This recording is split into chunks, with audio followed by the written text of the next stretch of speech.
Hey guys, so I was bored and I was like, milk tea protein bar sounds pretty cool. I'm trying to make that. I experimented with a few different times. I feel like this is the best one that I made so far. And yeah, let's get on to how to make it. First, I put in about 270 grams worth of protein. Both of them are unflavored. I want the flavor to come from somewhere else. Here I put in 170 grams worth of isolate and 100 grams worth of casein. Just because I had both on hand and I didn't want to waste all my casein on protein bars. After that, I put about 30 grams worth of non-fat dry milk powder. Looking back, I probably should have roasted it a little bit. I'll try that later, just to try to get more milk flavor. But at this point, I already made like 6 batches of this, and I'm tired of eating the same thing. I want to make my peanut butter and chocolate protein bars. Now to the wet ingredients. I added about 315 grams of Vitafiber or some IMO syrup. I would start at 300 and maybe add more later if it's not too liquidy. And then I also added about 80 grams of a tea syrup that I made, which I just boiled tea, like a bunch of tea bags to make it really concentrated. And then added xanthan gum to make it thicker and some 0-calorie sweetener. Microwave the wet mixture for about 40 seconds and then add your dry ingredients to the thing and just start mixing. This is just personal preference, but I like my protein bars to have some type of crunch. So I put some cereal in it. This is just fiber 1. And I put about 90 grams. You can put whatever you want.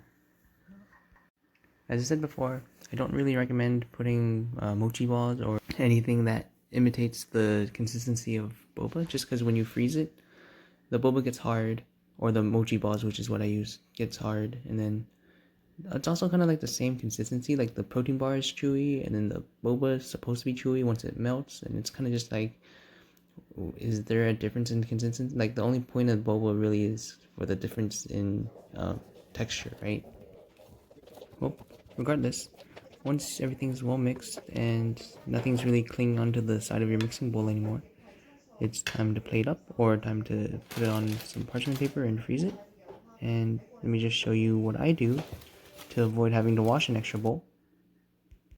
Because I'm lazy AF, I just put a piece of parchment paper on the table and just scoop up however much bar I guess you have, or batter, dough, whatever this is, on your parchment paper. And then you use the sides of the parchment paper to push it into a square shape, or whatever shape you want, and however big you want. And that way, you don't have to wash that extra like baking dish, is what Greg Doucette does. And after that, you just flip it over and just roll it out with a rolling pin. Easy peasy.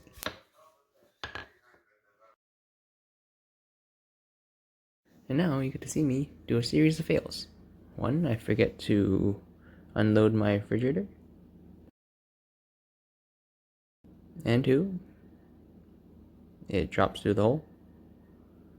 And 3, wait for it. Oh, nice idea. Nope. And cut.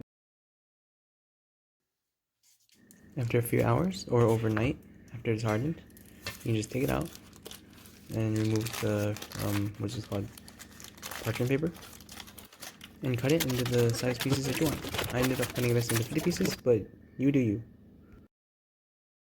This is like my 20th batch making homemade protein bars. I can't take any credit from the base recipe was from Greg Doucette, but I realized if you take it out before it gets completely hard, you can cut it with scissors instead of knife, and that's so much easier. And then you put it back in the refrigerator and let it freeze completely, and bam, super easy. And also, let's clean up.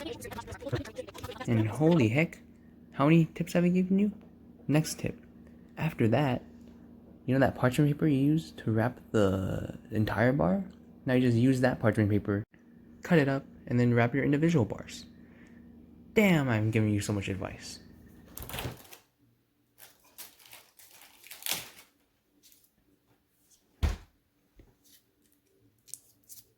Overall, I do think The taste is there. The essence of milk tea is there.